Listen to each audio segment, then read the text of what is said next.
करिष्यामि सिद्धिर्भवतु मे सदा। श्री महासरस्वत्यै नमः। నెక్స్ట్ ఇంకొకళ్ళకి ఇద్దామండి ఛాన్స్. సరే సరే. సరే,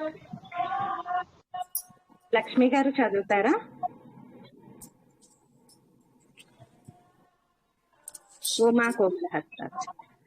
ఉమా కోమలహస్తాబ్జా సంభావితలలాటకం హిరణ్యకుండలం వందే కుమారం పుష్కరశ్రజం. వెట్రివేల్ మురుగనుక్కు హర హరో హర. లోకవీరం మహాపూజ్యం సర్వరక్షాకరం విభుం. పార్వతీ హృదయానందం శాస్తారం ప్రణమామ్యహం. స్వామియే శరణం అయ్యప్ప. వాగర్ధావివ సంపృక్తౌ వాగర్ధ ప్రతిపత్తయే జగతః పితరౌ వందే పార్వతీ పరమేశ్వరౌ. శ్రీ పార్వతీ పరమేశ్వరాభ్యాం నమః. కోమలం కూజయన్ వేణుం శ్యామలోయం కుమారకః. వేద వేద్యం పరం బ్రహ్మ భాసతాం పురతో మమ. శ్రీకృష్ణ గోవింద హరే మురారే శ్రీనాథ నారాయణ వాసుదేవ. శ్రీకృష్ణ గోవింద హరే మురారే శ్రీనాథ నారాయణ వాసుదేవ. జ్యోత్స్న అన్మ్యూట్ చేసుకున్నాం. అన్మ్యూట్ చేసుకోండి జ్యోత్స్న గారు. లక్ష్మి గారు పీతాంబరం మీరు చదువుతారా? నమ్రానా నేను చదివేస్తాను. పీతాంబరం కర విరాజిత శంఖ చక్ర కౌమోదకీ సరసిజం కరుణా సముద్రం రాధా సహాయం అతి సుందర మందహాసం వాతాలయేశం అనిశం హృది భావయామి. నారాయణ నారాయణ నారాయణ నారాయణ నారాయణ నారాయణ నారాయణ నారాయణ నారాయణ నారాయణ నారాయణ నారాయణ నారాయణ నారాయణ నారాయణ నారాయణ. నమ్రాణాం తన్నిదత్తే సతతమపి పురస్థైరనభ్యర్థితానపి అర్ధాన్ కామానజస్రం వితరతి పరమానంద సాంద్రం గతిం చ. ఇత్థం నిశ్శేషలభ్యో నిరవధిక ఫలః పారిజాతో హరే త్వం శూద్రం తం చక్రవాటి ద్రుమమభిలషతి వ్యర్థమథే వ్రజోయం. హరే కృష్ణ. హరే కృష్ణ గురూజీ. గురూజీ, జ్యోత్స్న గారు, లక్ష్మి గారు, శాంతి గారు వీళ్ళు కూడా నాకు ఇక్కడ చూస్తుంటారు గురూజీ. వాళ్ళు కూడా సేవలోనే సేవ చేస్తారు. గురూజీ మీరు మ్యూట్ లో ఉన్నట్లున్నారు గురూజీ. నమస్కారం గురూజీ. మీలాంటి వాళ్ళు మా గ్రూప్ లో రావటం ఈ రోజు మా అందరికి చాలా అదృష్టంగా ఉంది గురూజీ. చాలా సంతోషం. అందరూ తెలుగు వారేనా అంతా ఇప్పుడు పాల్గొనే? అందరూ తెలుగు వాళ్ళే గురూజీ, అందరూ తెలుగు వాళ్ళే. 100% తెలుగు చక్కగా మాట్లాడతారు. అవును గురూజీ. శాంతి గారు మీరు కూడా ఏదైనా పాడేసేయండి ప్రార్థన. శాంతి గారు మీరు కృష్ణుడు సాంగ్ చెప్పనా? మీరు కృష్ణ సాంగ్ పాడండి ఒకటి. శాంతి గారు వీళ్ళందరూ కూడా టీచర్స్ ఏనండి, భగవద్గీత టీచ్ చేస్తారండి శాంతి గారు. లక్ష్మి గారికి, జ్యోత్స్న గారికి వీళ్ళందరికీ బాగా వచ్చండి, కంఠస్థం వస్తుంది. గీతా పరివార్ లో టీచర్ అని. శాంతి గారు ఒక సాంగ్. హరే కృష్ణ అండి.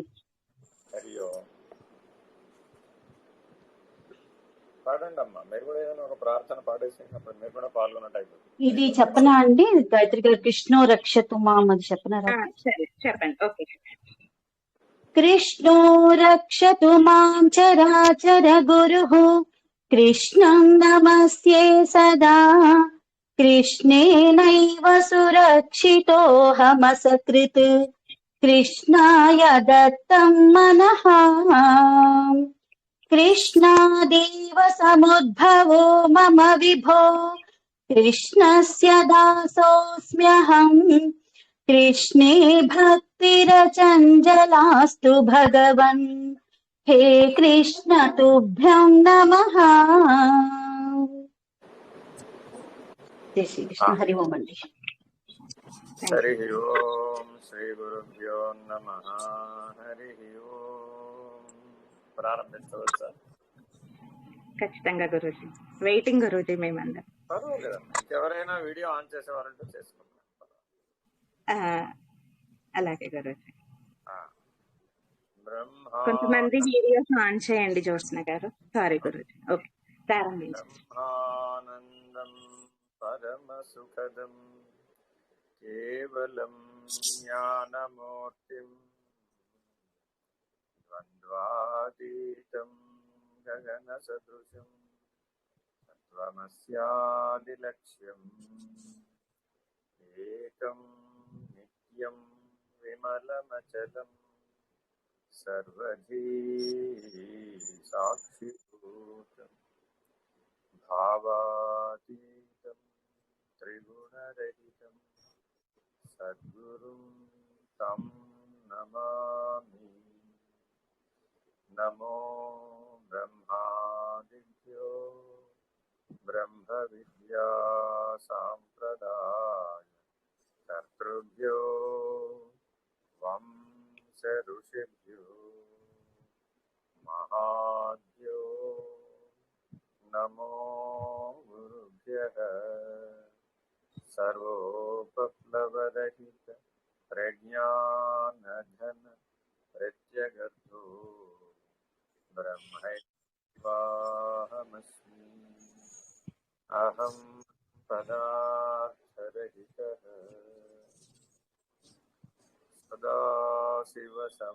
సదాశివసమారంభాః నాథశంకరమధ్యమాః అస్మదాచార్యపర్యంతాః వందే గురుపరంపరాః. హరి ఓం. శ్రీ గురుభ్యో నమః. హరి ఓం. నేడు గురు పూజోత్సవం. గురువులలోకెల్లా జగద్గురు శ్రీకృష్ణ పరమాత్మ. వారి గురించి మనం అందరం కొద్దిగా తెలుసుకునే ప్రయత్నం చేద్దాం. ఎందుకంటే అవతారములు అనేక అవతారములు ఉన్నప్పటికీ పరిపూర్ణమైనటువంటి పరబ్రహ్మ స్వరూపంగా మన కళ్ళ ముందు నడయాడినటువంటి అవతారం కృష్ణావతారం. అలా చూడగలిగిన వాళ్ళు జ్ఞానులు. అంటే కృష్ణ పరమాత్మను అనేక పద్ధతులలో దర్శించవచ్చు. అనేక మంది అనేక పద్ధతుల్లో దర్శించారు. అనంతుడుగా విశ్వవ్యాప్తంగా ఉన్నటువంటి పరమాత్మగా దర్శించినటువంటి మహానుభావులు. యశోద తన పిల్లవాడు, చిన్న పిల్లవాడు, చిన్ని కృష్ణుడు, పెన్న దొంగ చిన్న కృష్ణుడుగా చూసింది. అలా చూసిన వాళ్ళు ఉన్నారు. అలా అయినా ఆయన పరవశించిపోయాడు. మహాజ్ఞానులైనా అలాగే పరవశించాడు. అంటే మానవుడు ఆనందించటానికి ఎన్ని అవకాశాలు ఉన్నాయో మనం శ్రీకృష్ణ పరమాత్మను చూసి నేర్చుకోవాలి కూడా. అందుకే ఆయన జగద్గురు. సాధారణంగా కృష్ణ పరమాత్మ జగద్గురు అని ఎందుకు అంటారయ్యా అంటే భగవద్గీత బోధించాడు కాబట్టి అని అందరు చెప్పేస్తారు. అంటే భగవద్గీత ఆయన బోధించింది మహాభారత యుద్ధం ప్రారంభంలో సుమారు 80-90 సంవత్సరాల వయసులో బోధించాడు. అంటే అప్పటి వరకు ఆయన జగద్గురువు కాదా? అలా ఎలాగా? ఆయన బోధించడం జన్మించడంతో ప్రారంభించారు. జననానికి ముందే ప్రారంభించారు కాబట్టే వారు జగద్గురు. ఈ సత్యాన్ని మనం గుర్తించడం రావాలి. అంటే మొదట బోధ ఎవరికి చేశారంటే ఆయన అని అడిగారు అనుకోండి, తన తల్లిదండ్రులకు బోధించారు. ఎలా బోధించారు? ఆయన పుట్టక ముందే ఎలా బోధిస్తారండి? ఎవరైనా పుట్టిన తర్వాత, మాటలు వచ్చిన తర్వాత, ఏదో బాగా చదువుకున్న తర్వాత, ఏదో శాస్త్ర జ్ఞానం బాగా పండితుడైన తర్వాత, బాగా జ్ఞానం వచ్చిన తర్వాత బోధించారంటే మేము నమ్ముతాం. కానీ పుట్టక ముందే తల్లిదండ్రులకు ఎలా బోధించాడు? అలా బోధించాడు కాబట్టి ఆయన జగద్గురు, ఆయన పరమాత్మ, పరిపూర్ణ అవతారం. ఎలా బోధించాడు అంటే, ఒక్కసారి శ్రీకృష్ణ పరమాత్మ యొక్క జీవనం మొత్తాన్ని మనం మొట్టమొదటి అరగంటలో పరిశీలించే ప్రయత్నం చేయాలి. ఆ తర్వాత అరగంటలో వారు బోధించినటువంటి అంశాల గురించి, అనేక అంశాల గురించి కూడా మనం మాట్లాడుకుందాం. మీరందరూ కూడా చివరిలో ఏదైనా అడగాలంటే అడగవచ్చు, ఇబ్బంది. సరే, మొదటగా వారి జననాన్ని తీసుకుంటే, సాధారణంగా ఎవరైనా సరే జనన కాలం అష్టమి తిథి యందు ఉంటే కష్టాలు వస్తాయి అనేటటువంటి ఒక ఆలోచన ఉంటుంది అందరికి. సాధారణమైనటువంటి కర్మజీవులం కాబట్టి మనం అంతా కూడా. కానీ దుర్గాష్టమి నాడే అవతరించాడు. అలాగే శ్రీకృష్ణుడు జన్మాష్టమి నాడే అవతరించాడు. దేనికండి వాళ్ళు ఆ రోజున అవతరించారు? లోకం యొక్క కష్టాలను పోగొట్టడం కోసమని వాళ్ళు ఆ రోజున అవతరించారు. దుర్గాష్టమి, జన్మాష్టమి ఇద్దరు ఒకసారి అవతరించారండి.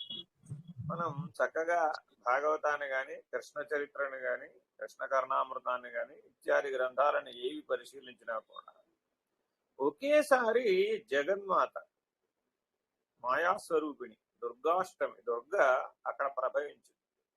అదే సమయంలో ఇక్కడ కృష్ణావతారం ప్రభవించింది. రెండు ఏకకాలంలో జరిగి ఇటుదటు అటుదిటు సంకర్షణం చేశారు. అలా జాగ్రత్తగా గమనిస్తే అమ్మవారు అయ్యవారు అనే భేదం లేదు. ఇద్దరు లోక కళ్యాణంలో సమానమైన భాగస్వామ్యం ఉంది. ఇద్దరు సమంగా పనిచేశారు ఏకకాలంలో. పుట్టబోయే ముందు తన తల్లిదండ్రులకు బోధించాడు. చతుర్భుజధారుడై మహావిష్ణువు దర్శనమిచ్చి, లోక కళ్యాణ నిమిత్తం నేను ప్రభవిస్తున్నాను, నేను అవతరిస్తున్నాను, పూర్ణావతారంగా సాక్షాదవతారంగా అవతరిస్తున్నాను అని తన తల్లిదండ్రులకు జ్ఞానబోధ చేశాడు. ఆ జ్ఞానబోధ వలన వాళ్ళలో అజ్ఞానం, అప్పటి వరకు దైవ సాక్షాత్కారం జరగకపోయినా అప్పుడు దైవ సాక్షాత్కారం, నారాయణ సాక్షాత్కారం వలన పుట్టేవాడు మహానుభావుడు మహావిష్ణువు అనేటటువంటి జ్ఞానం తల్లిదండ్రులకు కలిగింది. మొదటి బోధ తల్లిదండ్రులకు చేశాడు. పుడుతూనే ఏం చేశాడయ్యా అంటే బంధ విమోచన. తల్లిదండ్రులకు చేతులు కాళ్ళు గొలుసులు పెట్టేశాడు ఆ కంస మామగారు. ఆయన ఆ మేనమామగారు వాళ్ళని బంధించాడు సరసాలలో. మరి బందీలను ఏం చేస్తారా అంటే కాళ్ళు చేతులు పెట్టేస్తారు కదా. పరమాత్మ జన్మించగానే ఆ బంధనాలు తమంతట తాముగా ఊడిపోయి తాను ఎందుకు పుడుతున్నాడో పుట్టగానే చెప్పాడు.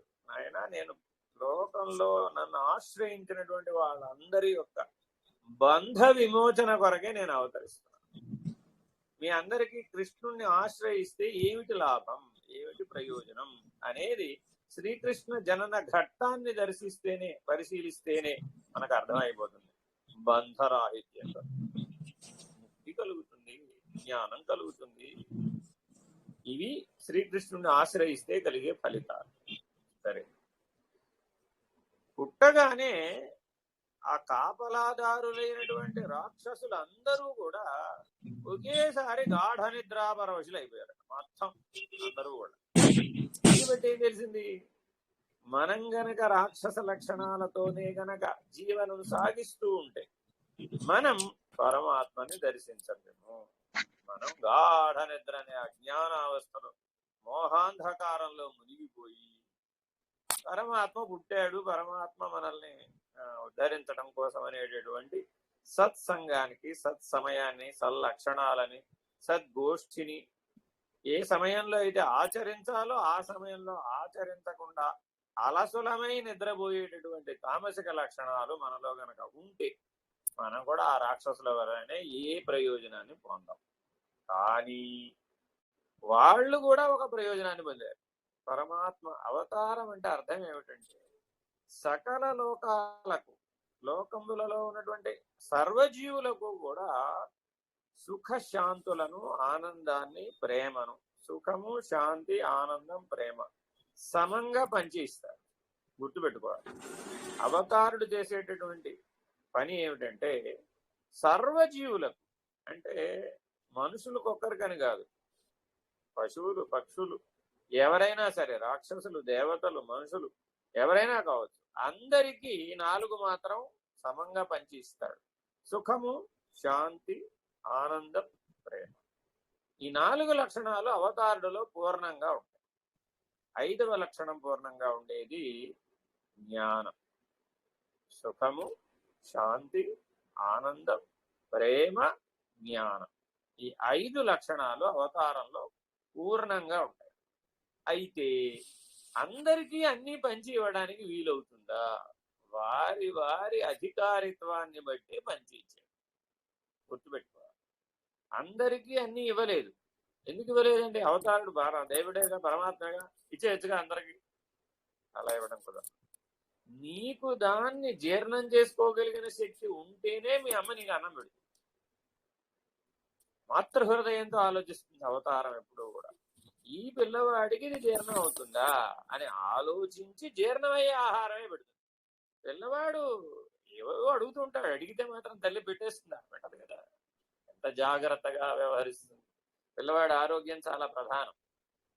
అలాగే తనను ఆశ్రయించినటువంటి భక్తులు గాని, జ్ఞానులు గాని, యోగులు గాని, సామాన్యులు గాని, భోగులు గాని ఎవరైనా కావచ్చు, వారి వారి హృదయ పరిపక్వతను అనుసరించి, హృదయాన్ని గమనించి వారికి ఏమిస్తే వాళ్ళు బాగుపడతారో, వాళ్ళు పురోగమనం చెందుతారో, ఉద్ధతిని పొందుతారో, ఆ ఔద్ధత్యాన్ని పొందడానికి వాళ్ళకి ఏది అవసరమో అవి మాత్రమే ఇచ్చాడు. ఒక ఘట్టాన్ని పరిశీలిస్తే మనకు అర్థమవుతుంది. సరే, అక్కడి నుంచి నందవ్రజానికి చేరాడు. చేరేటప్పుడు ఎవరు ఆటంకపరచలేదు. ఆటంకపరచడానికి పరమాత్మ అందరినీ నిద్రావస్థలోనే ఉంచాడు కాబట్టి ఆయన వెళ్ళాడు, అక్కడ పెట్టేశాడు. అక్కడ ఉన్న జగన్మాయను తీసుకున్నాడు, మరల ఇక్కడికి వచ్చేసాడు నందుడు. నందవ్రజం నుంచి వసుదేవుడు చేరుకున్నాడు. సరే, అందరికీ తెలివి వచ్చింది.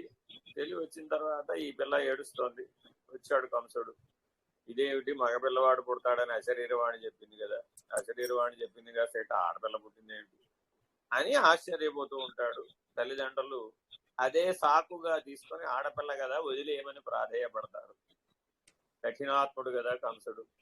కాబట్టి నేను ఎవరైనా సరే నేను క్షమించను, నా మృత్యువుని మాత్రం నేను ఎలా వదిలిపెడతాను, వైరి శేషం ఎప్పుడు మిగల్చకూడదని ధర్మం చెప్తోందని ధర్మపన్నం చెప్పి ఆ జగన్మాయను ఆకాశంలోకి విసిరేస్తే ఆవిడ అగ్నిజడే అంతర్హితం అయిపోయి చెబుతుంది, నాయనా నువ్వేదో చేద్దాం అనుకుంటే పరమాత్మ నీకంటే తెలివైన వాడు బాబు. చేరవలసిన చోటికే చేరాడు, ఉండవలసిన చోటే ఉన్నాడు. సమయం వచ్చినప్పుడు నీ ముందుకు వస్తాడు. నీ మృత్యువు నీ కోసం సిద్ధమవుతోంది, సిద్ధంగా ఉండు అని హెచ్చరిక. దీంట్లో ఒక చిన్న రహస్యం ఉన్నది. జగన్మాత మన జీవితం మొత్తం మీద జననం నుంచి మరణం వరకు ఎప్పటికప్పుడు హెచ్చరికలు చేస్తూ, తల్లి ఎట్లా అయితే పిల్లవాడికి అలా కాదు ఇలాగా అని హెచ్చరిక చేస్తూ ఉంటుందో జీవితం అంతా చెప్తూ ఉంటుంది తల్లి. పిల్లలు పెద్దవాళ్ళైనా 50 ఏళ్ళు వచ్చినా, 60 ఏళ్ళు వచ్చినా, 70 ఏళ్ళు వచ్చినా తల్లిదండ్రులు వాళ్ళకంటే పెద్దవాళ్ళు కదా, అందుకని అలా కాదు ఇలాగా అని సూచిస్తూ ఉంటుంది, హెచ్చరిస్తూ. అలా జగన్మాతకి కంసుడు బిడ్డే కదా, ఆవిడ అందుకని హెచ్చరించింది, కంస ఏదో అయిపోయింది అనుకుంటున్నావు, ఇంత అలకగానే పండగ కాలేదు, కాబట్టి జాగ్రత్తగా ఉండు అని హెచ్చరించింది. దీన్ని బట్టి మనం సత్యం తెలుసుకోవాలి. మనకి కూడా అమ్మవారు అనేక సందర్భాలలో హెచ్చరికలు ఇస్తుంది. నాయన నీ టైం అయిపోతుంది బాబు, మేలుకోయి ఇప్పటికైనా, నీ టైం అయిపోతుంది నాయన, ఎప్పటికైనా పరమాత్మ పాదాలను ఆశ్రయించు అని ఎప్పటికప్పుడు మనల్ని హెచ్చరిస్తూ ఉంటుంది. బాల్య యౌవన కౌమార వృద్ధాప్యాలను, ఆఖరికి మృత్యు ఘడియలలో కూడా. కాబట్టి జగన్మాతను ఎప్పుడు మనం మర్చిపోకూడదు. ఆవిడ హెచ్చరికను పెడచెవిన పెట్టకూడదు. ఒకవేళ పెడచెవిన పెడితే మనం కూడా కంసాది దానవుల కోవలోకి చేరిపోతాం. ఆ గ్రహింపు ఉండాలి. సరే, కంసుడికి భయం పట్టుకుంది, మృత్యు భయం. మనలాగానే మనకు కూడా చూడండి నిరంతరాయంగా మృత్యు భయం వెంబడిస్తూ. గుర్తుపెట్టుకోవాలి, ఎవరికైతే భగవద్భక్తి పూర్ణంగా ఉండదో వాళ్ళకి భయం బలంగా ఉంటుంది. ఇది బాగా గుర్తుపెట్టుకోండి. మీరు నారాయణీయం చాలా కాలం నుంచి అధ్యయనం చేస్తున్నారని గాయత్రి గారు చెప్పారు. నారాయణీయం అధ్యయనం చేస్తున్నాం, భగవద్గీత అధ్యయనం చేస్తున్నామంటే భగవద్భక్తి పూర్ణంగా ఉంటేనే ఆ సిద్ధి కలుగుతుంది, లేకపోతే కలగదు. భగవద్భక్తి మనలో పూర్ణంగా ఉంది అనడానికి ఏమైనా ప్రమాణం ఉందా? మీ దగ్గర మీ టెలిగ్రామ్ గ్రూప్ లో చూశాను, ఏమిటో పరీక్షలు పెడుతున్నారు, మార్కులు ఇస్తున్నారు. మీ అందరికీ రకరకాల ఫార్మల్ ఎడ్యుకేషన్ మోడల్లోనే పారమార్థిక విద్యను కూడా అందిస్తున్నారు. బాగానే ఉంది విధానం. క్లాస్ రూమ్ మోడల్, టీచర్ గారు, క్లాస్ రూమ్, పిల్లలు, పరీక్షలు, మార్కులు, వ్యవహారం. అట్లాగే భగవంతుడు కూడా ప్రతిదానికి ఒక ప్రమాణాన్ని పెట్టాడు. మనకి భక్తి పూర్ణంగా ఉందని ఎలా తెలుసు? మనం ఎలా తెలుసుకోవాలి అంటే భయం పోతుంది, ఏ భయం ఉండదు, మృత్యు భయం కూడా ఉండదు. అదే ప్రమాణం నీకు భగవంతుని యందు పూర్ణమైన భక్తి ఉంది అని చెప్పడానికి. నీకు ఏ రకమైన భయం ఉన్నా కూడా ఆ భయము మృత్యు భయం వల్ల వస్తుంది. ఆ మృత్యు భయమే ఈ భయంగా కనబడుతుంది. ఒకటికి పిల్లి అంటే భయం, ఒకటికి నల్లి అంటే భయం, ఒకటికి బొద్దింకంటే భయం, ఒకటికి ప్రాణ భయం, ఒకటికేమో మరో ప్రమాదం అంటే భయం. రకరకాల భయాలు. ఒకరికి డబ్బులు ఉంటే భయం, ఒకరికి డబ్బులు లేకపోతే భయం. ఒకరి కుటుంబం ఉంటే భయం, ఒకరి కుటుంబం లేకపోతే భయం. ఒకరికి ప్రపంచం ఉంటే భయం, ఒకరి ప్రపంచం లేకపోతే భయం. ఇలా రకరకాల కారణాలు. ఏ భయం అయినా చెప్పుకోండి, మీరు భయం ఉందంటే మీకు భక్తి లేదు. ఎందుకని? పరమాత్మ చెప్పాడు ఇదే మాట. తన బాల్యంలోనే చెప్పేశాడు. ఏమని అంటే, దేవుళ్ళందరూ ఏం చేస్తూ ఉంటారు సాధారణంగా? అభయహస్తం ఇలా ఆశీర్వదిస్తూ ఉంటారు. ఏ దేవతను చూసినా మీరు ఎలా ఉంటుందంటే చేతిలో ఒక అభయముద్ర ఉంటుంది. ఈ అభయముద్ర ఏమిటి అంటే మనలో భయం పోగు. భగవంతుడిని ఆశ్రయించామంటే భయమే లేనే లేదు. భయం ఉంది అంటే భగవంతుడు లేడు. గుర్తుపెట్టుకోవాలి. కాబట్టి ఎప్పుడెప్పుడు పిల్లలకు ఒకవేళ భయం కలిగింది అనుకోండి, తల్లి ఏం చేస్తుంది? వెంటనే భగవన్నామస్మరణ చేస్తుంది. ఏదో ఒక భగవన్నామస్మరణ, శ్రీరామదూతం శరసా నమామి హనుమన్నామస్మరణం, లేకపోతే హరే కృష్ణ కృష్ణ కృష్ణ హరే హరే, హరే రామ రామ రామ హరే హరే, తల్లి సంతారణ మంత్రము. ఇలా ఏదో ఒక భగవన్నామస్మరణ ద్వారా ఆ పిల్లవాడికి కొద్దిగా విభూతి రక్ష పెట్టి ఆ భయాన్ని పోగొట్టింది. ఇంకేం పర్వాలేదు నాన్న, భగవంతుడు ఉన్నాడు, నేనున్నాను, నేను రక్షిస్తాను, కంగారు పడమాక అని వాడి భయాన్ని పోగొట్టేస్తుంది. అప్పుడు దేవత ఎవరు? ఆ మాతృమూర్తి. గురువు ఎవరు? ఆ మాతృమూర్తి. జగన్మాత ఎవరు? ఆ మాతృమూర్తి. ఆ పిల్లవాడికి దైవం ఎవరు? మాతృమూర్తి. సందేహం లేదు. ఎందుకని ఆ పిల్లవాడు చూడండి, ఏమన్నా తేడా రాగానే వెళ్ళాడు ఆ అమ్మ గట్టిగా పట్టు. అమ్మను ఆశ్రయించగానే వాడి భయం తొలగిపోయి, దుఃఖం తొలగిపోయి, ఆనంద భరితుడు. అలాగే మనం కూడా దైవము యొక్క చరణార విందాలను, దైవాన్ని మన హృదయంలో గనక మనం ప్రతిష్ఠించుకున్న వాళ్ళమైతే, పూర్ణమైన భక్తి కలిగిన వారమైతే, ఒకటే ప్రమాణం, నీకు ఈ ప్రపంచంలో దేని వలన భయం? ఈ విషయం దేంతో ఎక్కడ చెప్పాడు అంటే పూతనా సంహార సమయంలో చెప్పాడు. ఏంటంటే 3 నెలల పిల్లవాడు ఎలా చెప్పాడంటే చెప్పాడు.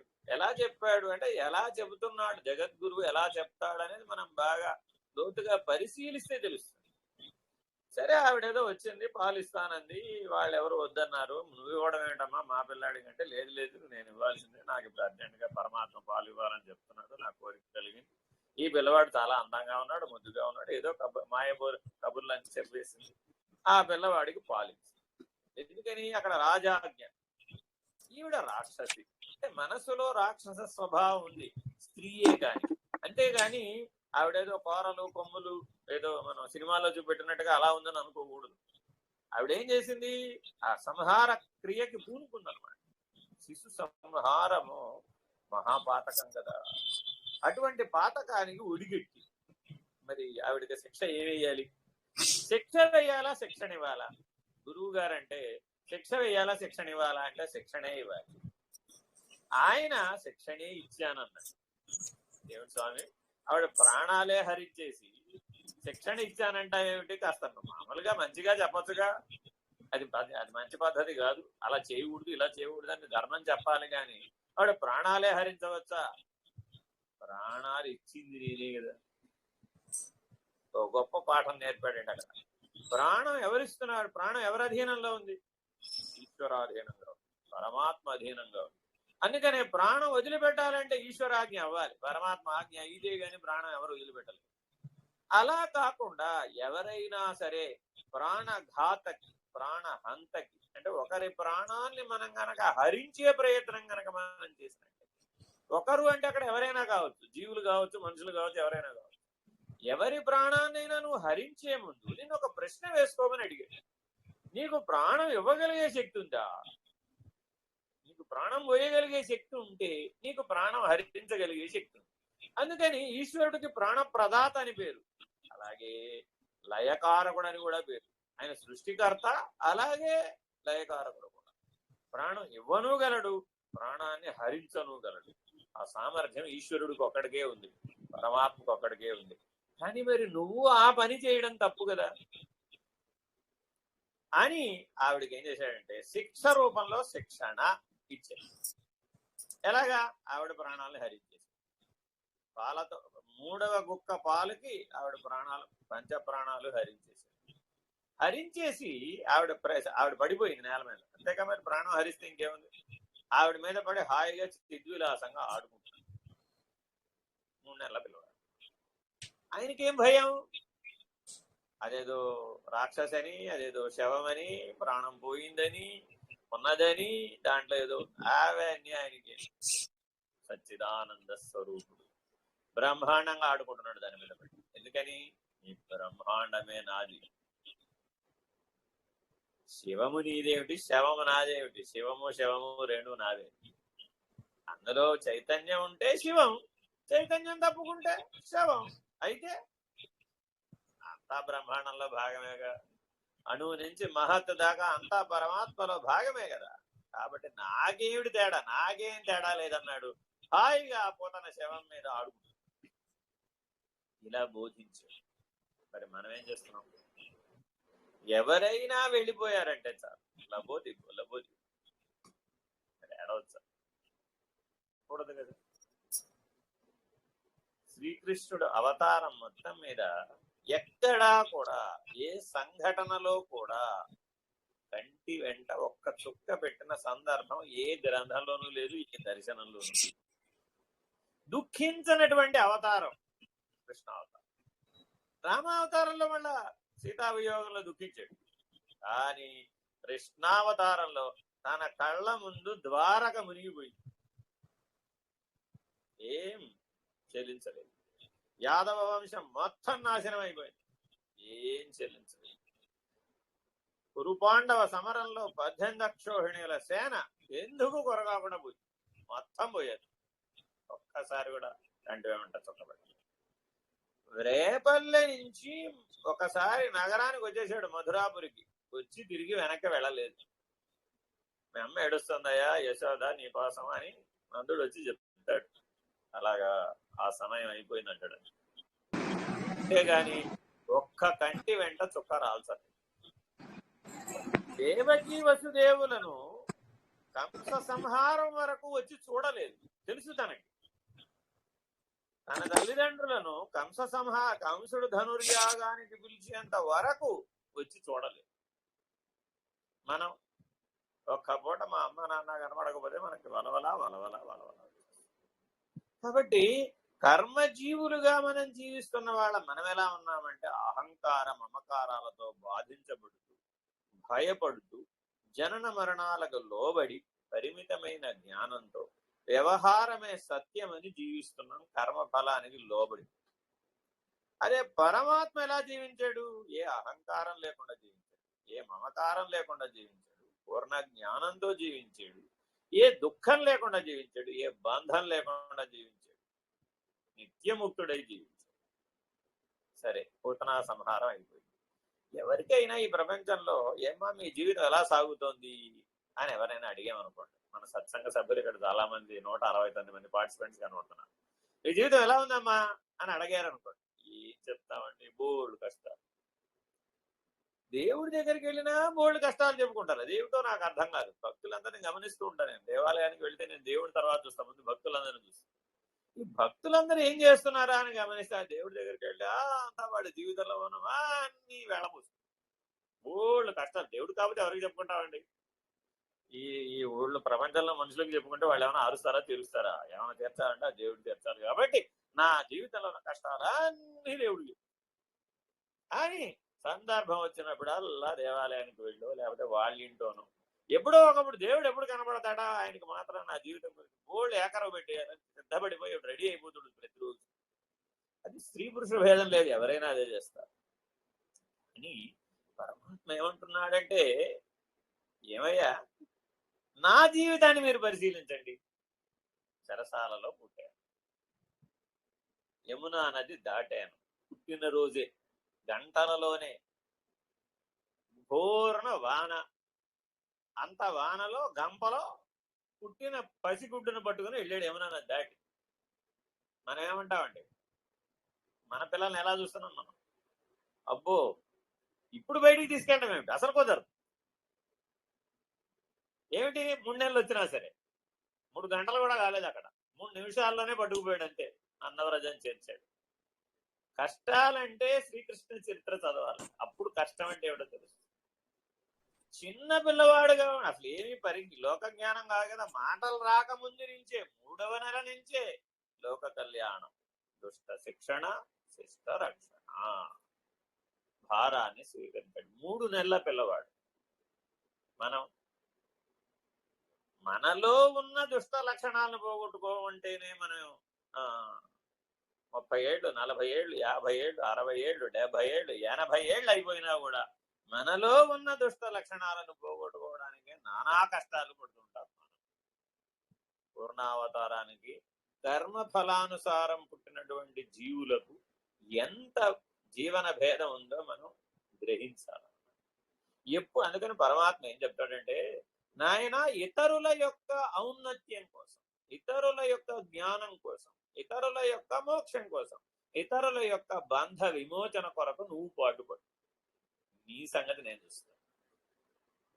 మనం కష్టాలు చెప్పుకోకర్లే, శాంతాడంత లిస్టు చదవక్కర్లే, కోరికలా అన్ని రాసుకెళ్ళి మరీ డైరీలో రాసుకెళ్ళి మరీ చదివి వినిపించక్కర్లే స్వామివారి చెవిలో. ఏం చేయాలట? నువ్వు లోక కళ్యాణం కోసం కష్టపడు, నువ్వు పరోపకారంతో జీవించు, పారమార్థిక దృక్పథంతో జీవించు, అంతటా భగవంతుడే ఉన్నాడనే దృష్టితో జీవించు, సర్వజీవులకు భగవంతునికి సేవ చేస్తున్నాననే దృష్టితో చెయ్యి, నీ జీవితం బాధ్యత నాది అన్నాడు. ఎప్పుడు ఏం ప్రమాణం ఉంది? మీరు ఇట్లా చెప్తున్నారు, ఎక్కడ అట్లా చెప్పినట్టు లేదు కదా, ఉంది. ఎక్కడుంది? అనన్యాశ్చింతయంతో మాం ఏ జనా పర్యుపాసతే తేషాం నిత్యాభియుక్తానాం యోగక్షేమం వహామ్యహం. I will take care, don't worry. ఎప్పుడు? అనన్యాశ్చింతయంతో మాం పరమాత్మ గురించి.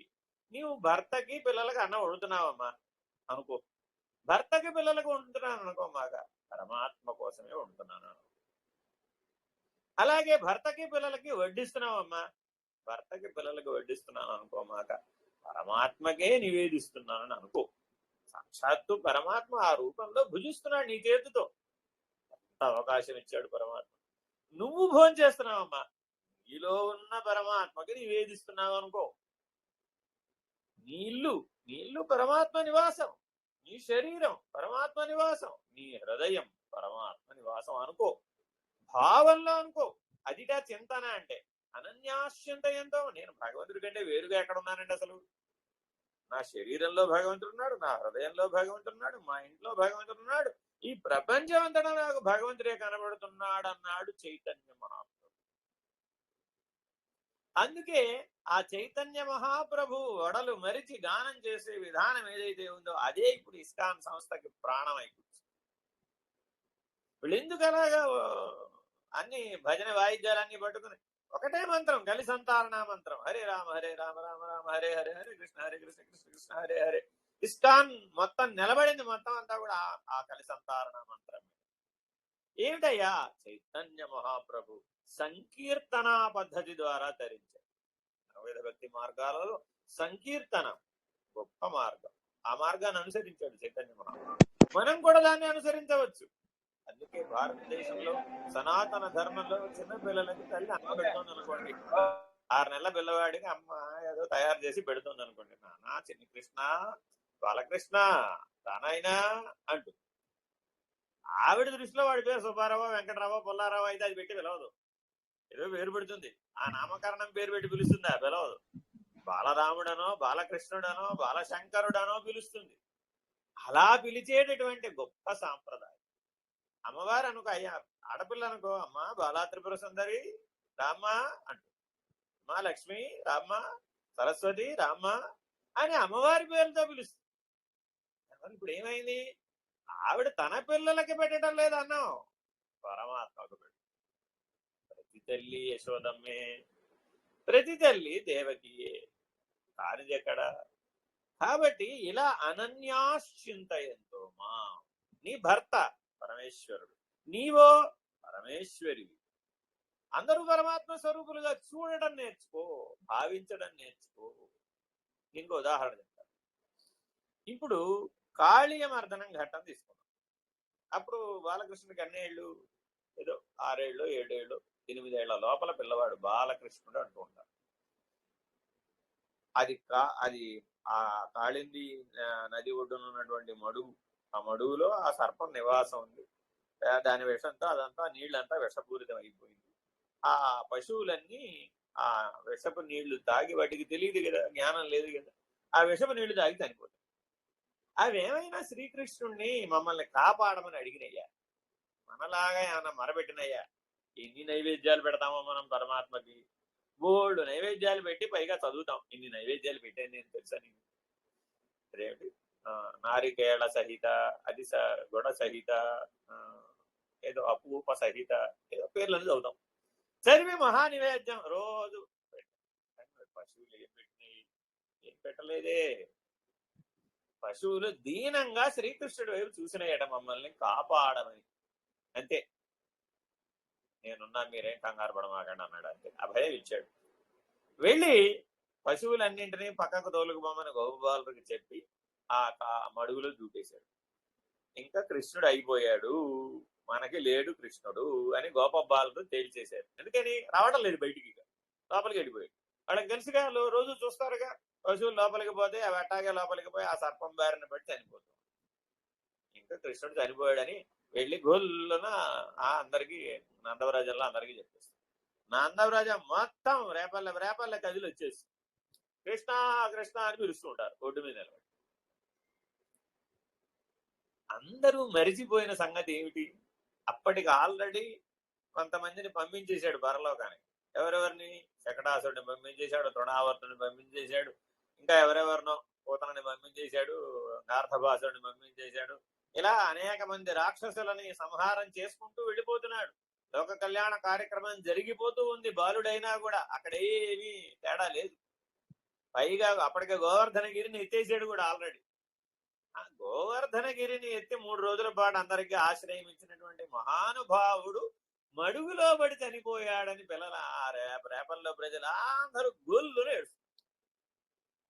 వాళ్ళ ఇంటిలో పిల్లవాడు గాని, కుటుంబీకులు గాని పోతే కూడా అలా ఏడవరట, అలా ఏడ్చారట. పోతన భాగవతంలో పోతనామాచుడు అంటాడు, ఎంత పెద్ద పెట్టును ఏడ్చారయ్యా అంటే మధుర దాకా వినపడిందట ఏడు. అంత పెద్ద పెట్టును ఏడ్చారు. మా కృష్ణుడు మా కృష్ణుడు మా కృష్ణుడు ఎందుకని అని అడిగాడు. ప్రశ్న వచ్చిందట. పైనుంచి దేవతలను ఋషులు అందరూ, ఋషి సంఘాలన్నీ గమనిస్తున్నాయట. ఏమిటి వీళ్ళంతా ఇలా ఏడుస్తున్నారు? అంత కృష్ణుడి కోసం ఏమిటి వీళ్ళ తపన? వాళ్ళ ఇళ్లలో ఉన్న వాళ్ళెవరు? వాళ్ళు కారట.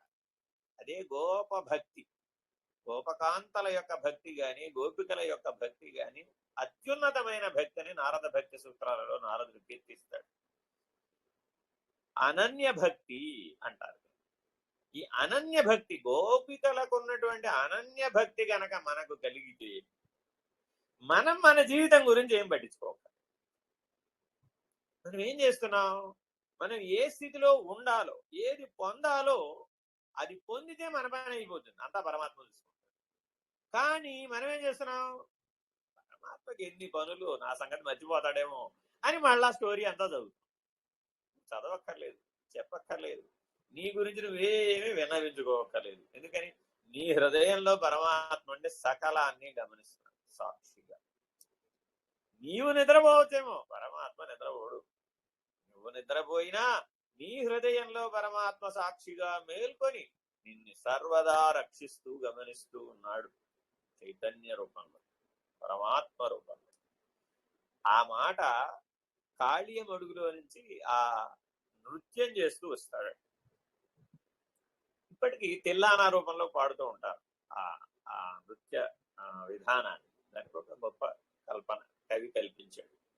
కానీ ఆ పదఘట్టనం ఏదైతే ఉందో, వ్యత్యస్త పాదారవిందమై చేసినటువంటి నృత్యం ఏదైతే ఉందో, కాళీయ మర్దనం ఏదైతే ఉందో, ఆ కాళీయ మర్దనం మన నెత్తి మీద జరగాలట. అసలు మామూలుగా ప్రతి ఒక్కరు ఏం అడగాలంటే భగవంతుడిని ఒకటి అడగాలట మనం కోరిక.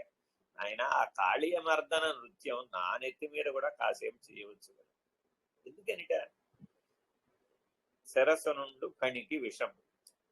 పాముకి విషం ఎందులో ఉంది? శిరస్సులో ఉంది. కలునకు నిలువెల్ల భర్తృహరి మాట అంటాడు. ఆయన తేలుకి కొండలోనే ఉంది, పాముకి శిరస్సులోనే ఉంది. కానీ కలుడు అంటే ఎవరడే అంటే మోసం చేసేవాడు, తనను తాను మోసపుచ్చుకునేవాడు, త్రికరణ శుద్ధి లేని వాడిని కలుడు అంటుంది శాస్త్రం. అంటే ఒకడు ఆలోచిస్తాడు, ఒకడు మాట్లాడతాడు, ఒకడు చేస్తాడు. త్రికరణ శుద్ధి లేదనమాట. అంటే త్రికరణ శుద్ధి కలిగిన వాడు ఏం చేస్తాడు? ఏది ఆలోచిస్తాడో అదే మాట్లాడతాడు, ఏది మాట్లాడతాడో అదే చేస్తాడు. ఇది త్రికరణ శుద్ధి కలిగిన వాడు. వీడేమో భాగవతుడు. త్రికరణ శుద్ధి కలిగిన వారందరూ భక్తులు, భాగవతులు. అదే త్రికరణ శుద్ధి లేని వారందరూ కలులు. నాయనా, నా శిరస్సులో కొద్దిగా మట్టి బుర్ర కలుత్వం ఉంది జన్మత. అందుకనేగా మనం జీవులుగా పుట్టాము. చూడండి, మనకి స్వలాభాపేక్ష ఎవ్వరు చెప్పకుండానే పనిచేస్తా ఉంటాం. చిన్న పిల్లవాడికి వాళ్ళమ్మ ఒక బిస్కెట్ ప్యాకెట్ ఇచ్చింది. ఆ పక్కన ఇంటి పిల్లవాడు వస్తాడు, ఆ పిల్లాడికి కూడా ఒక బిస్కెట్ పెట్టినా అన్నాడు. నేను పెట్టను అంట. ఇంత చిన్న పిల్లవాడికి పెట్టొద్దని ఎవరు చెప్పారు? పక్కవాడికి పెట్టొద్దని ఎవరు చెప్పారు? వాడి లోపల సహజంగానే ఆ రజోగుణ ధర్మం నేనే అనుభవించాలి, ఇతరులకు ఇవ్వను అనేటటువంటి స్వాభిమానం. ఆ దుర్యోధనుడు పోయాడు అనుకున్నాం, మనందరి బుద్ధిలో ప్రశాంతంగా ఉన్నాడు. ఆ పిల్లవాడి మనసులో కూడా ఉన్నాడు ఆ దుర్యోధనుడు. నేను ఇవ్వనంటాడు. వాడు చూడండి, రాజ్యం ఎవరన్నాడు కదా, అట్లాగే నేను బిస్కెట్ ఇవ్వరా బాబు, పక్కన పిల్లవాడు వచ్చాడు, ఇంట్లో పిల్లాడే కదరా, ఆడుకునే పిల్లాడే కదరా, నువ్వు తినే బిస్కెట్ పెట్టాలి నాన్న అని తల్లి ఎంత గారాభంగా చెప్తుందో. పాపం తింటే వింటాడా వాడు? ఈ తల్లి పాపం ఆ పిల్లవాడిని చిన్నబుచ్చటం ఇష్టం లేక ఇంకో బిస్కెట్ ప్యాకెట్ తెచ్చేసి వాడు ఏమనుకుంటాడంటే, నా బిస్కెట్ ప్యాకెట్ తీసుకోలేదు కదా చాలు. కలత్వం ఇంత బాల్యంలో కూడా ఉంటుందండి. ఎందుకని ఇవ్వనంటాడు అంతే వాడు. మీరు చూసుకొని కావాల్సి వస్తుంది. ఆఖరికి ఇచ్చిన తల్లికి నాకో బిస్కెట్ పెట్టరా అంటాడు. నేను ఎవరంటాడు.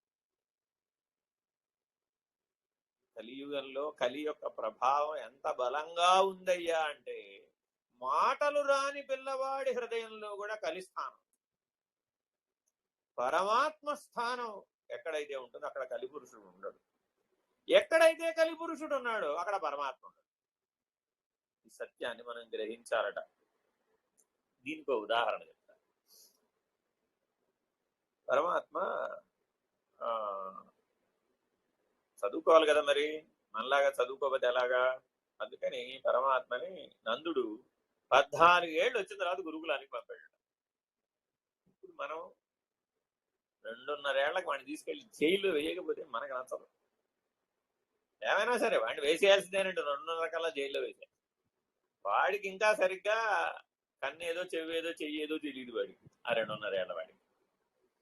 ఎందుకని ఈ మాట అంటున్నాడంటే, సాందీపని మహర్షి 14 సంవత్సరాల పిల్లవాడు వస్తే ఇప్పుడు 14 ఏళ్ల పిల్లవాడికి ఏం చెప్పాలి? సాధారణంగా గురుకులానికి ఎప్పుడు వస్తారు? అందరూ 5 ఏళ్లకు చేరుస్తారు అప్పటి కాలంలో.